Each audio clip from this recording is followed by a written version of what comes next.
Okay, hello again, everybody. Like Arash said, my talk will be a little bit shorter. That's because Amy's always been the overachiever in our family. Yes, I'll be talking about the art of creativity. So I'm going to start by attempting to define creativity, which is, well, quite difficult, as with creativity, there appears to be both very clear rules as to what applies to being creative, and at the same time, no rules at all, so it's something which is hard to define. So the British artist, Tracey Emin, she said, they were asking me questions like, is it art? And I was saying, well, if it isn't art, what the hell is it doing in an art gallery, and why are people looking at it? Which is a good question. And this picture here is one of her famous artworks. You might know it. It's called My Bed. And it's not my bed. I'm very clean. This was a reconstruction in a gallery in London of her bed, and it just split people, completely down the middle. Some people thought it was really progressive and genius, and other people just thought it was stupid. So anyway, like I say, it seems to summarize the whole slippery issue. But to begin to answer this question, they leveled at Emin. Somebody, and I cannot remember who, and neither can Google, maybe you can enlighten me, said, to be an artist, you just have to call yourself an artist. And it is exactly the same with creativity. Lots of people say when they start a business that they are good at the hard skills, like building a website, accounting, strategy, but aren't creative or aren't creative enough. And clearly you can say that in the reverse as well, and you'll hear later a little of my own story, which is just that, the opposite. It is actually exactly like the quote says. In order to be creative, you just have to be it because it is already inside of you. It is innate to all of us. Good, okay, so that's cleared up. We're all creative, yay. But what use is it? Well, the social function of creativity. The American novelist Henry Miller said, art teaches nothing except the significance of life. So that's not a lot really, is it? No one really cares about that question. So, there are also, helpfully, many quantifiable, more tangible uses for creativity, which we all encounter in our everyday lives. And I've chosen three pretty diverse examples. So the first one is pedestrian scrambles. I don't know about you, but I hate to walk the long way round. I always have to take the racing line, as my dad calls it, across the road. So that's the quickest way across the road possible. So for that reason, I love these pedestrian scrambles. And in case you didn't know, a pedestrian scramble is basically a diagonal crossing system that allows you to cross the road in every direction, including diagonally at the same time. They're most heavily used in Tokyo, or in Japan, and one of the most busiest in the world is in Shibuya in Tokyo. So the benefits of these pedestrian scrambles are that basically they reduce pedestrian casualties and they make the city more easy to navigate in general. So I think that is a great example of creative thinking in action. It's also a very literal example, because if you look at a normal crossing, that's Oxford Street in London, which actually now does have a pedestrian scramble. This was before, when it was kind of just an average, boring-looking crossing. Compare it with a pedestrian scramble, and it's literally poetry in motion. I think this is gorgeous. And this is it at night time. It's just so much prettier. So, its original name is also much more poetic. It was called the Barnes Dance, after the traffic engineer Henry Barnes, who created it. And a reporter first coined the phrase a Barnes Dance, by writing that Barnes has made the people so happy they're dancing in the streets, which brings to mind this lovely image of people waltzing across the crossing in unison. So while Barnes did not claim to have created this idea himself, he was a very strong advocate of the practice, having seen the difficulties that his daughter experienced on her way to school. So basically, by making this small change from the traditional crossing to this, he managed to achieve this safer, more efficient way for pedestrians to navigate cities. And although Barnes introduced this practice in Colorado in the 1940s, it actually took until 2005 for Transport for London to adopt the practice. So creative was his thinking. Okay, my second example is microcredit. So this is a very different example and a very noble one as well. So you might already know, microcredit works by providing loans for clients with very small businesses who have never before accessed formal credit. And the way it works is that members co-guarantee each other's loans, which eliminates the need for collateral. And because these groups choose their own members, they're able to choose people who are trustworthy and who they, well, I was going to say who they like, but trustworthy in general and responsible, but also that you like. If for some reason a client can't make a payment one week, the group will chip in to cover the other person's amount or dip into an emergency fund to cover it. But the way it's socially structured rather than kind of more motivated by money means that people won't risk the disapproval of the group by missing a payment because what's important to them is the social nature of the transaction. And so for this reason, average repayment rates are 95% in a 4-month cycle.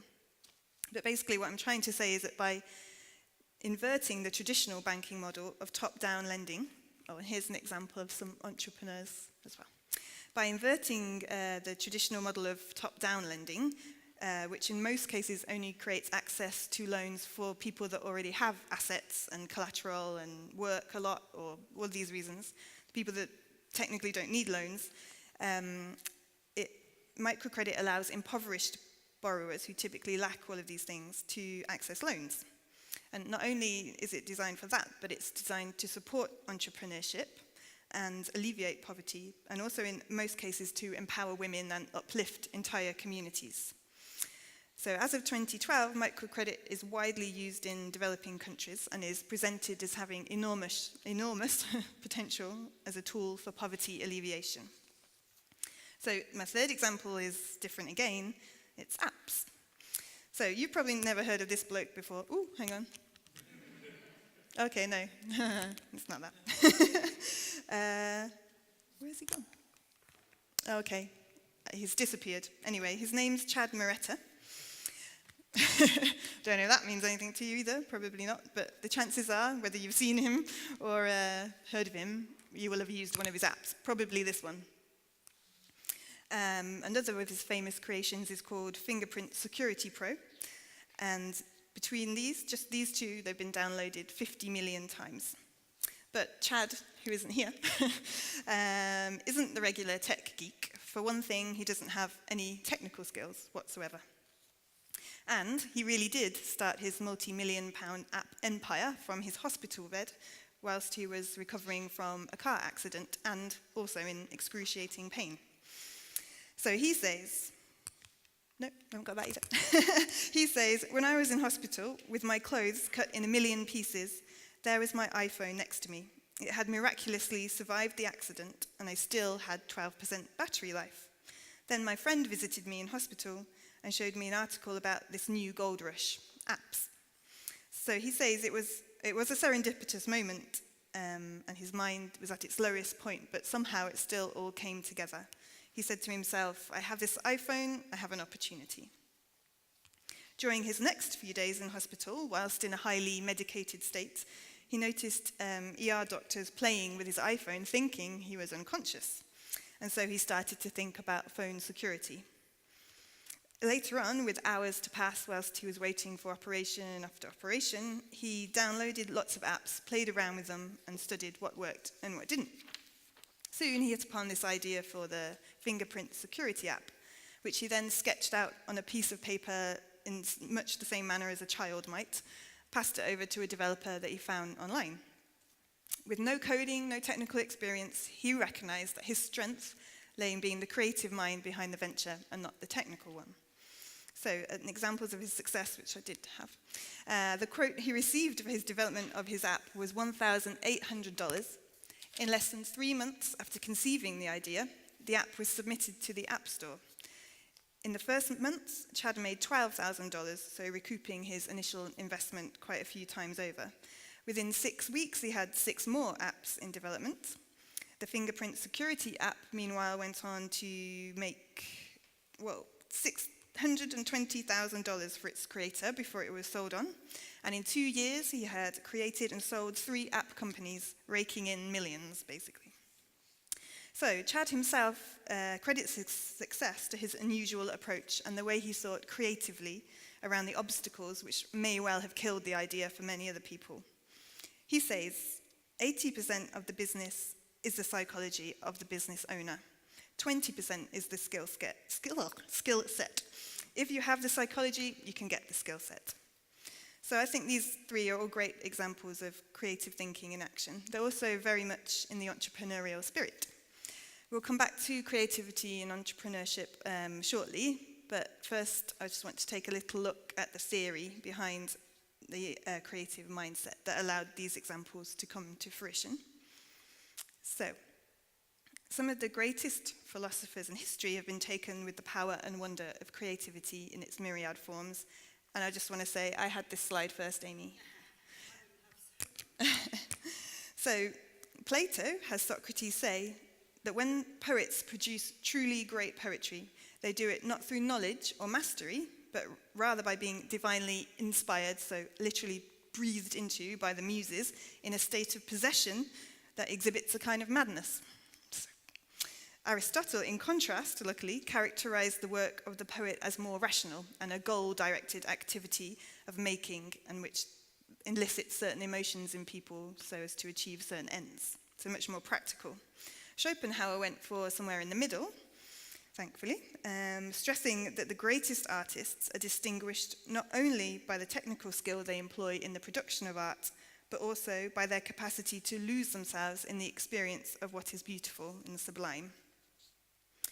More recently, there have been attempts to dissect and define creativity, so to characterize it and remove it from the realms of the gods. The sociologist Maslow, when formulating his famous hierarchy of needs, which defined the stages of growth in which human beings move through, went so far as to identify 9 characteristics which describe the creative attitude. Among these, chiefly, were courage and persistence, removal of fear, curiosity and wonder, all of which I'm sure will sound familiar to you as entrepreneurs. It has also been put to work, with many studies citing the therapeutic benefits of creating through art therapy, writing therapy, etc. Similarly, the psychological benefits of incorporating creativity into our everyday lives is now also commonly stressed. However, there is a third, much wider view of the importance of creativity in our lives, not God-given, as the Greeks had it, and not so formulaic as Maslow, but yet taking both spiritual intangibles and inner confrontation into account. And that is to use it to give meaning to our lives. So, the French Nobel Prize-winning novelist and philosopher, I'm going to pronounce this horribly, Albert Camus, along with his contemporary, I'm going to pronounce this even worse, Jean-Paul Sartre, posited the ridiculousness, even pointlessness of our existence in their work on absurdism and existentialism. However, even within such a gloomy outlook as that, there was room for hope. They nominated 4 values that individuals, in creating themselves in the face of absurdity, can impose on the antecedent meaningless of existence in order to give it value. And those were love, freedom, dignity, and creativity. So even more recently, in the 21st century, that's the right century, A.C. Grayling, the British philosopher and academic, wrote that the meaning of life, and I bet you didn't think you'd find out the meaning of life tonight, is the meaning of life is the meaning you give it. So that in sum, the proper question is not what is the meaning of life, but what is the meaning that, out of my relationships, my goals, my efforts, my talents, my various doings and interests, my hopes and my desires, am I or should I be creating for my life? Which is to say, how do I identify and create the most flourishing conditions for my life? How do I make it rich and fulfilling on all fronts? And here I'm going to say something slightly controversial at an entrepreneurial event. But it's not just me that thinks this, because I got a quote from Iñaki Seberio, a doctor of philosophy at the University of the País Vasco. He says, "The mistake society makes is that it values success over creativity without purpose or benefit. For the business world, innovation is an essential attitude. However, from a more human perspective, it would be more relevant to develop all the potential that human beings have, as psychologists suggest, as such development is a good in itself. So, as Dr. Saberio says, developing our creativity and all of our human potential without fixating on success is a good thing for our souls, for us all as human beings, and so by extension for society. However, because life is impossible to separate out like this into our different selves, a life lived with Sartre, Saberio and Grayling's advice in mind, which is to say a more meaningful life, will in turn give greater meaning to our work. And so in summation, this kind of generous attitude will also usually bring myriad successes with it, unexpectedly unbidden, like Plato's divine inspiration. However, we are here to talk about creativity and business, and there are certainly still lots that can be said on that subject. So far we have learned that we are all creative, and now we know that it has, and always has had, a social and personal value. So how can this be applied to business? The American essayist Agnes Repplier said, "Art is never didactic, does not take kindly to facts, is helpless to grapple with theories, and is killed outright by a sermon."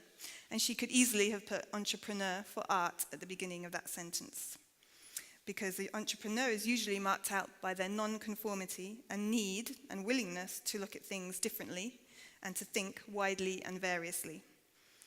So we saw some examples of creativity out in the world earlier, and now I'd like to share a little bit of my own experience with these two bedmates, creativity and entrepreneurship. So, my story. So when I started my first business in 2006, I was like the opposite of my opening example. I had no hard skills, but was full of ideas and enthusiasm. This was late 2006, just before the crisis hit, and what we didn't know at the time would become one of the worst moments in a generation to start a business. I was working in a decent job, earning a good wage, it was okay, I liked the people I worked with, and it was safe, but basically I was very, very bored. I started to think about working for myself, and once I did, I couldn't stop. I had no traditional business skills or experience working for myself. Like I said earlier, I studied literature at university, followed by literature again. And my business partner had studied, or was a fine art graduate and a gardener, so technically speaking, also useless. My motivations were intangible, and that's putting it kindly. Basically, I wanted freedom, I wanted to use my brain, I wanted to do something significant. So what we started out with was a tiny, I think about 4 meters by 6 meters, vintage clothing shop on a deserted street in the city of Bristol in the UK. What we ended up with 8 years later, when we took the decision to close the business and embark on the next new thing, which is this, Madrid and Como Ser, was a space 4 times the size, maybe more, encompassing retail, arts and event spaces, as well as a program of community events in what had by then become, mostly thanks to our efforts, as Bristol's Arts Quarter. So I'll show you some examples. This is my shop, this is me, I don't know why I'm just sitting there. I think it was for a magazine, I did do some work, honestly. So the original shop was this in the top, my right-hand corner. We had the top level and then up to where those shirts are. So that was our first space, and then that photograph is taken looking at this. So you can see how it expanded, and I am here in that corner, and there's another section there. So we really did grow quite a lot. So how we got there was this. About 6 months into our venture, we stopped trying to be the version of a business we thought was expected, and not just expected, but necessary in order to become successful. In Bristol at that time, there was one big vintage clothing store that probably monopolized about 80% of the market. Actually, I put here 90%, so let's go with that. Everyone who liked vintage went there. We started out by trying to be them, trying to replicate them, until one day we had this epiphany. Why are we repressing our own instincts and our own ideas in favor of trying to be what we think people think we should be? And that was it. We never looked back. Basically, what we realized was that our unconventionality, our creativity, was our secret superpower. Our thinking about things differently, truthfully, became our greatest asset over the 8 years of the business. To illustrate, finally, just to illustrate this in a more concrete way, I would like to give 2 examples, one from the retail side of the business and one from the events side. So the first one is the Christmas Steps Artisan Market. So our business was based on a very old stepped street called the Christmas Steps, actually the only street in the world with that name. And it dates back to 1669, and as such is super pretty, but also very steep, irregular, and narrow. So I'll give you a picture. This is it. It's gorgeous, obviously. That's my shop there. But oh look, it's raining, what a surprise. Yes, it's narrow, steep, slippery, dangerous, kind of, in general. So at that time in Bristol, and in the UK in general, actually, there was starting a kind of movement or a backlash against the monopoly that supermarkets and high street chains had on the retail market, and which was in turn killing independent businesses like ours and people we knew. So obviously we were very much in support of this movement, and we thought, let's organise a market for small local producers and makers to support them in their entrepreneurial projects and to promote ourselves at the same time. So to us it seemed obvious to take advantage of this gorgeous location that we were based in, which was also right in the centre of the town. But every time that we floated the idea, instead of seeing the charm and beauty of the location, others saw the impracticalities, and maybe this is an English thing, but the kind of questions we had were, or objections were, you can't have a market on a sloped street, the tables will fall over. What about insurance? What if it rains? We had all kinds of objections. Even the central location horrified some people as they were worried where people might park. Fortunately, however, there were enough entrepreneurs in Bristol who were attracted exactly just by the unusual nature of the location that we were able to launch a first market. And from there it grew and grew, and the location itself became the market's central attraction. We would write press releases shamelessly pimping the location with lines like, I'm embarrassed of this now, come and see the tumbling charm of the artisan stalls spilling down the historical Christmas steps, etc., etc. But it worked. We appeared on the local television, we appeared on the radio, we were in countless printed online articles, and especially at Christmas. So you can see from yourself just exactly why. Oh, that's the top of the steps. So you have that and then the steps. Well, here's some pictures from the markets. So you can see they're just full of people having fun. And this one is at Christmas, so I don't think you can see very well, but there are Christmas lights strung up. And yeah, it was just lovely and a great success. So I just think that's a simple example of what I mentioned earlier. In the 350-odd year of the Christmas steps, no one had done this before because of the seeming impracticalities. But again, it was exactly those impracticalities which became the selling feature, thanks to some simple creative thinking. And in case anyone is worried or wondering how we addressed these impracticalities, we simply got together some bricks to level up the tables. I think you might just about be able to see an example there. For the rain, we borrowed gazebos, and for the insurance, we just asked stallholders to sign a disclaimer, and that was it. Job done. So my final example is called stocking up. So as you're probably realizing by now, our business model, as we could loosely call it, was absolutely not conventional. This even went so far as suppliers, which you would think are pretty central to a retail business. However, we didn't have much capital, and we definitely didn't have enough to outlay for big bulk lots of clothing, etc., from suppliers or warehouses, which usually had a minimum spend. So we employed some creativity, and instead we bought piece by piece from all over the place, quite literally. If we ever went anywhere, we would spend at least half the time shopping, scouring fairs and antiques shops. If anyone we knew ever went anywhere, we would ask them to do the same, and Amy knows this, and my parents are here tonight, and they certainly know it. They never came back from a trip empty-handed, so thank you. So yeah, even one time we drove to Amsterdam to go to the markets there. They have amazing markets. Filled the car up and drove back. In the end, we had stock not just from all over the UK, but all over Europe and even the US. So in a nutshell, our philosophy was to hand-pick things and not pile them high and sell them cheap, which is the age-old second-hand philosophy. The result was that we had less stock, but higher quality and more unusual pieces. We loved everything that came through our shop's doors because we had chosen it, or people we loved and trusted had chosen it. This showed in the look of the shop itself, but also customers really noticed, and they often asked for the story behind the piece they were buying, and there always was a good story, and it wasn't, oh, we just bought it on eBay from a warehouse in Germany.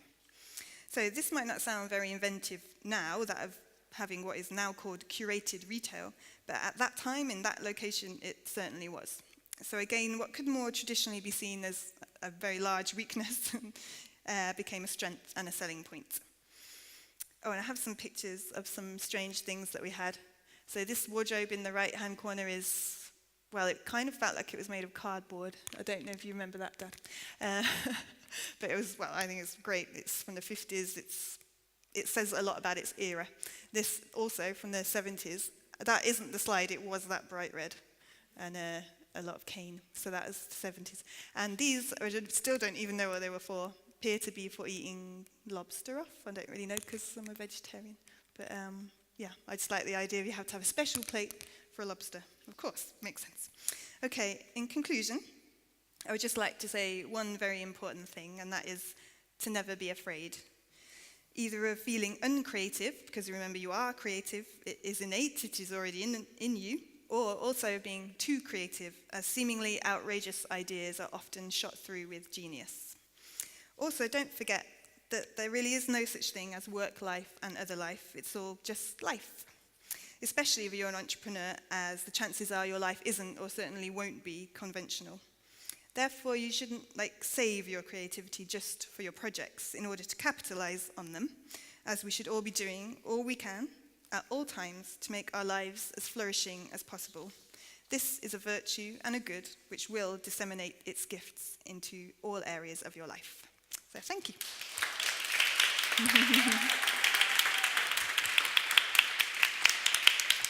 We'll take this off.